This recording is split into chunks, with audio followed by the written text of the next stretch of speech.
Hello everybody, no cold open today. We have a lot to get through and I just want to get right into it. So, it's a weird season. It's a very weird season. More so than ever, youth teams are broken this year. I don't mean in like FM21, I just mean like this season. It's very weird. So, I'm assuming that the youth team doesn't get promoted and that whichever team is best out of the non-youth teams is going to be promoted. It's close if you ignore the youth teams. It's very weird. Basel and St. Gallen are absolutely running away with it. Getse 9 points behind. And then the young boys are in there as well. So it's really Bellinzona. We're 4 points off the pace right now because we don't care about these youth teams. I don't know how Zurich is doing so badly, but Bellinzona is who we are aiming to be. We're not doing well. You can see 4 points is doable, but we're not doing great right now. We're really not.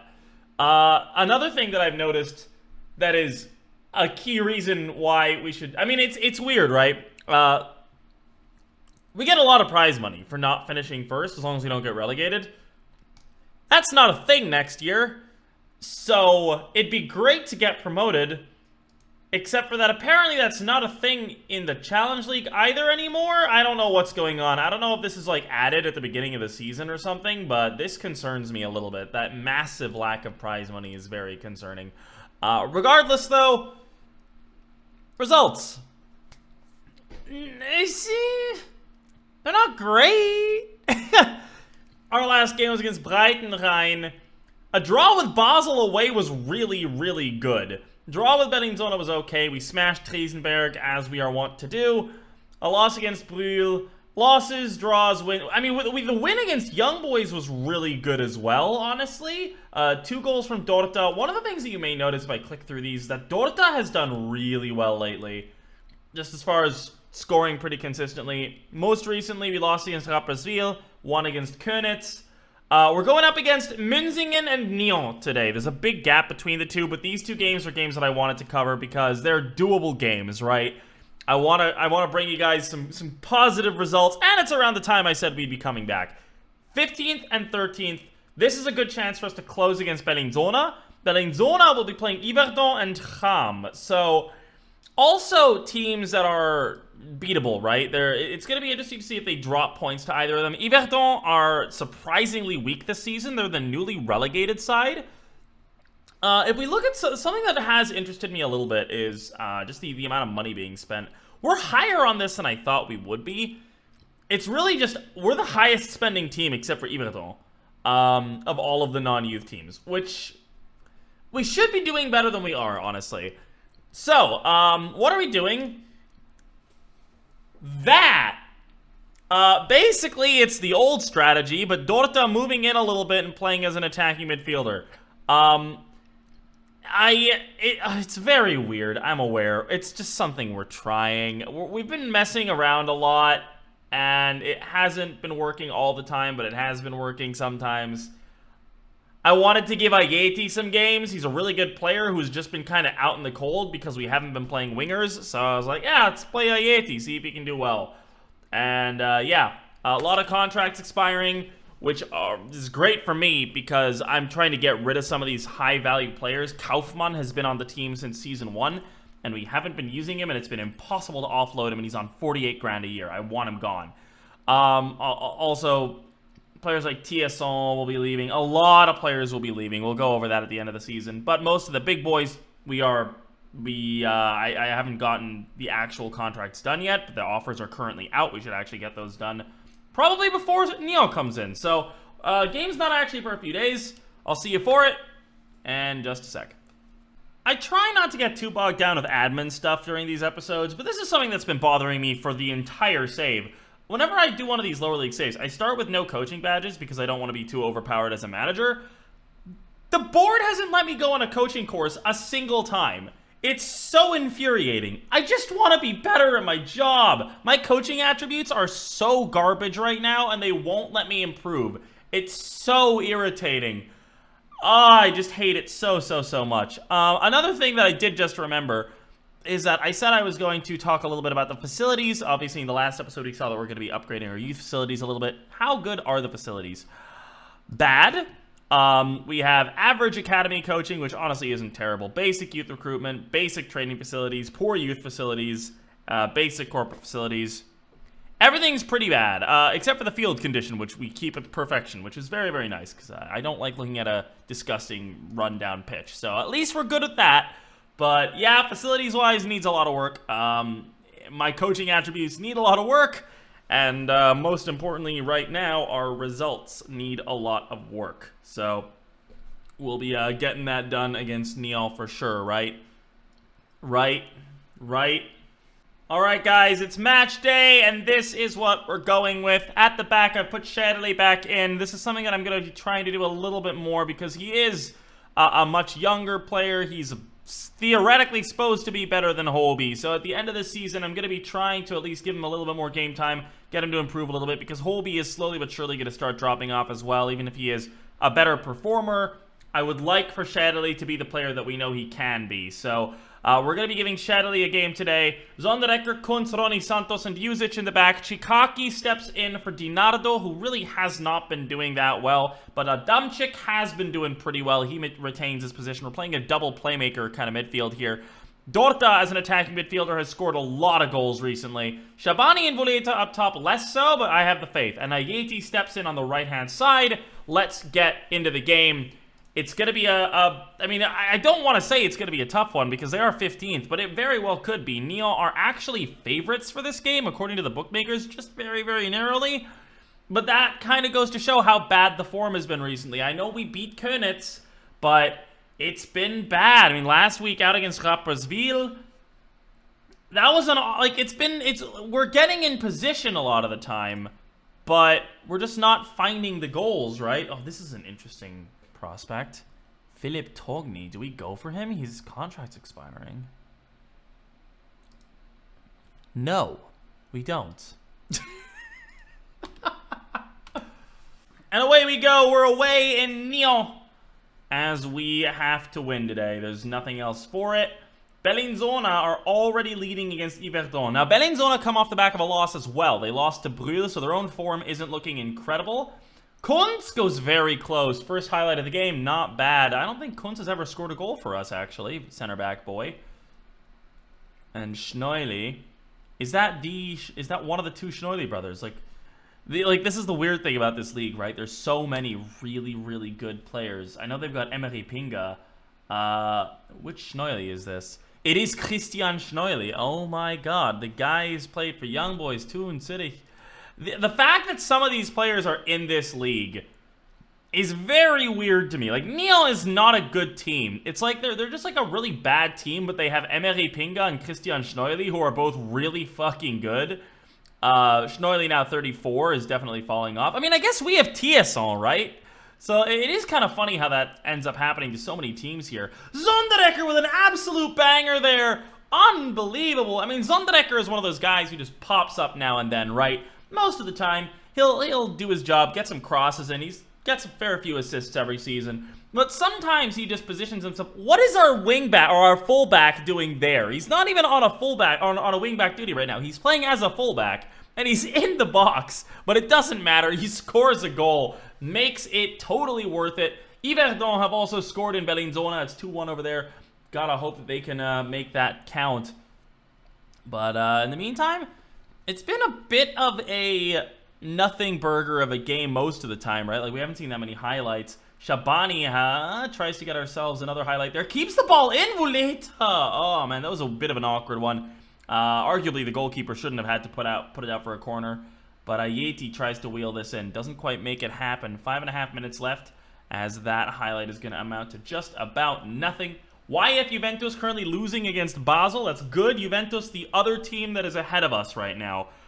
As we kick off the second half, Chikaki is not playing great, so Dinardo will probably come on about the 60-minute mark.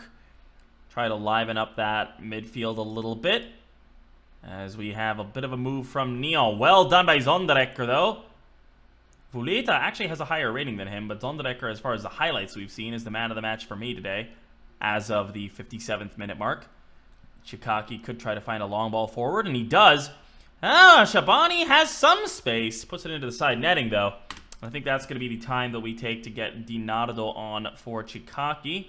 I think what we can do is we'll put him as a ball winner. We don't really need to worry quite as much about playmaking because we're, winning. But let's see what Di Nardo can do on that defensive duty. Looks like Bellinzona are... Ooh, never mind. There's another goal for Yverdon, so it's still up in the air over there. Juventus look like they are going to lose, which is not really a surprise. Basel is just very good. As time continues to sort of slowly vanish, I think we're going to bring Righetti in for Ronnie Santos and leave it there for now. As, well, still nothing really happening, and I'm perfectly okay with that. Perfectly okay with that indeed. 2 minutes left, less than that. 1 minute left in regulation. As now, do we have the opportunity here to completely close it out? Vuleta! And it's in! The second try is good enough. It's 2-0, and it's an assist for Zonderecker. Great game from the left back. Really fantastic stuff. And that should just about be it, right? I don't really know what they could do to come back from this. 3 minutes of injury time are gone. Neo 0, Eschenmauchen 2. It's nice to get ourselves a win on the board. It is funny, I did notice, it appears recently, this is like kind of the inverse of when the series first began. If you remember the first season, we couldn't win on video. But whenever I was playing off video, we were just smashing everybody. And now it's kind of the reverse, right? As soon as I turn on the recording, we're winning. But I can't seem to win when you guys aren't watching. Reverse performance anxiety, I guess. As that puts us back to 6th, we overtake YF Juventus. We're still at 4 points behind Bellinzona. It's going to be a little bit before the next game, guys. I'm going to have probably some admin stuff to update you on because it's going to be about 2 weeks. We're not really going to look to make any signings in the winter window. We have enough players. But, yeah, we'll see if anything happens in the meantime to keep you guys apprised of. Alright, so we're not actually on match day yet, but our only mid-season friendly during this 2 weeks off is a big result, a 3-2 win over Winterthur. Winterthur is a long-time team that has pretty much always been in the Challenge League, which is the league above, for the last several decades. So, big win for us there. Ilkay Yüksel just complained to me that he's not playing enough games, and I realized, you know what, Shabani... We love him for what he did in the early season, but he's only scored like 3 goals in the last 11 games. So, like, yeah, you know what? We're going to put Yüksel back in. Scores 2 goals, gets us the win against Winterthur. Really, really sick result for us. They got a goal in the 92nd minute, but it wasn't enough. This is a fantastic result. This gives me a lot of hope that with Yüksel at the front, maybe we can make something happen in the back sort of end of the season. We have, I think, 8 games left. Another side note. For the first time, we're not playing Vaduz in the semifinal of the Liechtensteiner Cup, so we'll probably play him in the finals. I don't see a universe where Sean beats Vaduz. I actually feel like if Vaduz drew Balzers, I think at any given time they play Balzers, I feel like there's like a 10% chance that Balzers comes out on top. Sean, not so much. So I imagine we will be playing Vaduz again in the Cup final, so we'll be bringing you that as well. I feel like we'll discuss that at the end of this episode. But yeah. Just a little bit of a mini update for our win against Winterthur. We'll be back in a week for the game against Minzingen. So one of the things that's really interesting about sort of building a club up from the ground up is that we have so many areas that need improving. We talk about the facilities a little bit. You guys saw last episode. We got the approval to upgrade the youth facilities. But it's really a million things that we need to do. I talk about becoming fully professional as well. But...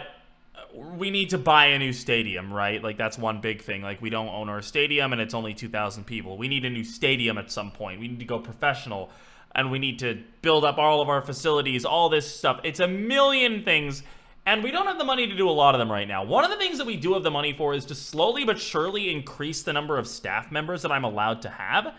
So, I've been slowly doing this every now and then. Once a year, I'll sort of go into the board and be like, hey, let me have more people.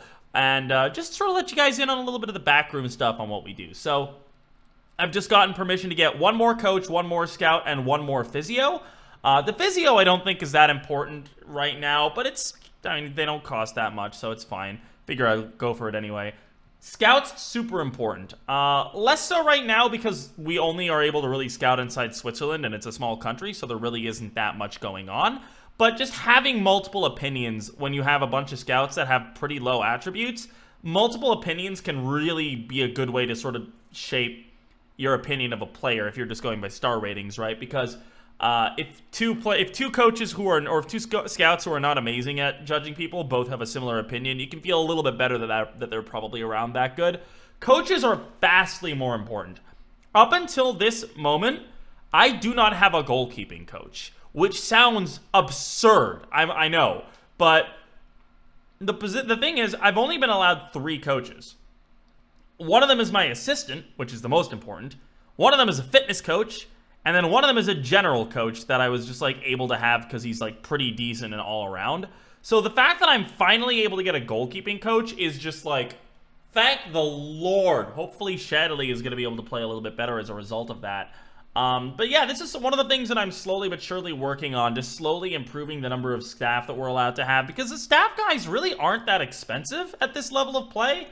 And as you guys are seeing, every season I have well over 100,000 of my wage budget that's not allocated, that I'm just not spending. So I have the money to do this, and that's just another little bit of a small thing that I just kind of wanted to tell you guys, let you guys know, because it's interesting to sort of think about all of these million different areas that we need to improve. And when it comes to the smaller areas, like, oh, I'm allowed to hire a new coach, I'm not going to let you guys know every time, because that ends up getting very tedious. Like every 2 episodes, I'm like, hey, the board's letting me hire a new staff member. It's not really something you guys care about as much, but I will keep updating you whenever we get something major. For example, you know, the youth facilities is a good example. When we go fully professional, that'll be a big one. So things like that are an interesting thing to sort of keep an eye on. And yeah, just thought I'd let you guys in on that little bit of backroom action while I just slowly cycle through the days and get on through the wait for Minzingen.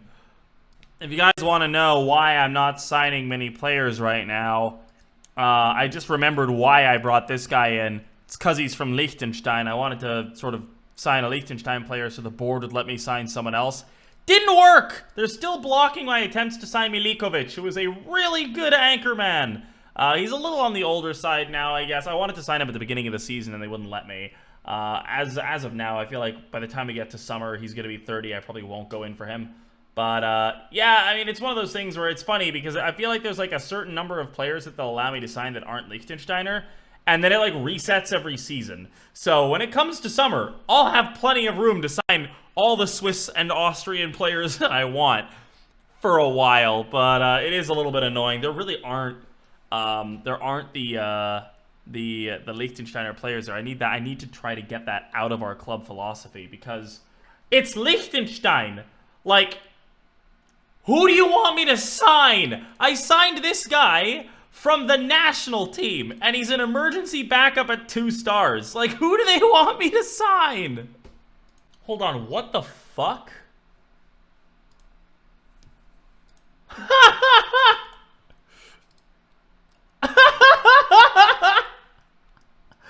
Oh my god, what? Okay, hi.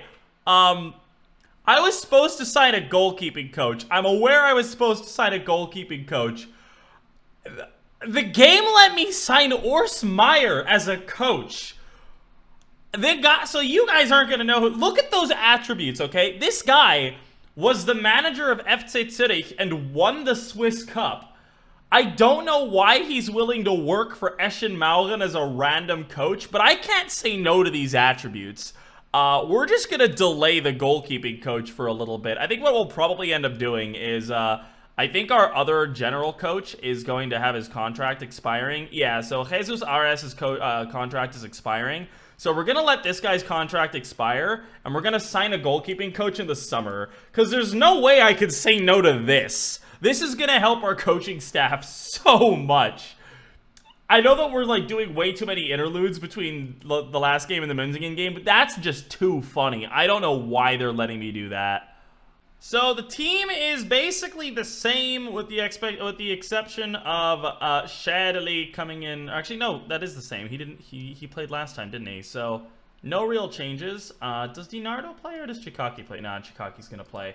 You know what? I think I will offer a contract to Chikaki after this game, especially if he can impress me. Just because he's a good player to keep on hand. He's a good player. He's Even when he's not playing super well, he's always been a decent servant for the club since he joined. But that's not what we're focusing on right this minute. We have a match to win, as here we go. Eschenmauren against Münzingen. First highlight comes on through 8.5 minutes into the game. Jusic is going to be able to win the header. Ayeti. Honestly, Ayeti hasn't been amazing in the last couple of games. This is the third game now that we're playing this system. And the entire point of the system was to give Ayeti game time. So if he doesn't impress me today, maybe we switch him up. But Yüksel is there. That's a great start. Dorta to Yüksel. Second goal of the season for Yüksel. He hasn't really played very much for us because Shabani started the season so well. I didn't really see any reason to switch anybody out. And last season, Yüksel had a hard time sort of getting on the score sheet. But this time around, he's been given an opportunity, and he makes it count immediately. Everything's looking up a little bit, you know, as long as we can keep this going. This highlight looks like it's set to be a Münzingen one, but if we can get in the middle of that and maybe pick the ball back up... Close shot there from Münzingen. Doesn't quite threaten Schädeli, though. Another opportunity for Münzingen with Uche on the right, but Dorta is going to be the one to tackle. Nicely done. I don't know where Zonderecker was, but won't complain about that. And Yüksel, he's so fast. Burst past his man. Oh, he's put it wide. He did so well to beat his man. I don't know how he didn't score there, though. Halftime remains 1-0 for us. I believe Bellinzona also scored there at the end. For now, though, I think everything is pretty okay with how things are going on our side. Don't really see any reason to change things. But Blasucci might give me a reason. Nope, not yet, at least. Free kick doesn't really go anywhere near any of their men, but they're going to have another opportunity here with Blasucci. Running on through to the right. Nicely done. What? How is that a penalty? What? He didn't even touch him. That looked like an incredible tackle. And the game is given a penalty. Very controversial. I'm not thrilled about that. Uche lines it up and slots home. It's a good penalty. But I do not believe that that was a penalty. That did not look legit at all. We're going to go attacking here as we have an opportunity at 54 minutes in. We need to get our lead back. Dorta. Oh, it's a good shot. Saved into the crossbar there, though. As at the end of the day, I mean, the XG is a little bit misleading because they get like 1 million from the penalty, but things aren't really looking amazing at the minute. Marinkovic, is there something for us in this highlight? It doesn't look like it, as Vogrig is going to be moving on forward here. It's a good tackle by Kunz, but they still maintain possession with Blasucci here on the left. Ball in. What has occurred? Lars! What? Oh my god, dude. Are you joking? Are you joking? Look at this, though. Like, he's not pressured at all. Like, there's nobody there. What? Oh my god. I'm real upset. I'm real frustrated by that. We're gonna change things up a little bit.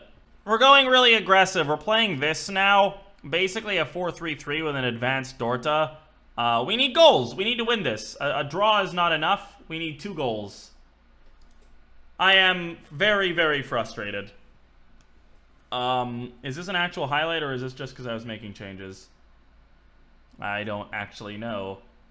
Regardless, Sondrecker. Ooh, it's a good ball to Dorta, though. Oh, it's the second time he's hit it off the post. God. I mean, it's a very unlucky game so far. We get a penalty that didn't look like a penalty. Dorta hits the crossbar, and then Dorta hits the post, and then Schädeli does whatever the hell it was that he did there, making me regret giving him a new contract. He's only on as a backup, so like I could sign another goalkeeper if I really want to. Is that offside? Yeah, Dorta's offside. I'm really not thrilled about this, the way this is going. If this is how we give Bellinzona a 7-point lead, I swear to God. Well, nothing is happening. It's not... I don't even know, man. What do we even do from here? I don't want to go very attacking. I mean, I guess fine, one time. Let's see if something happens. It does give us a highlight. Zonderecker's throw is bad. And this is why you don't go very attacking, because whenever you go very attacking, if there's a highlight, it's not going to be your highlight. It's actually just going to be their highlight. It's kind of a meme, but very attacking has, like, There's never been a game of, an iteration of a Football Manager game where going very attacking is a good idea.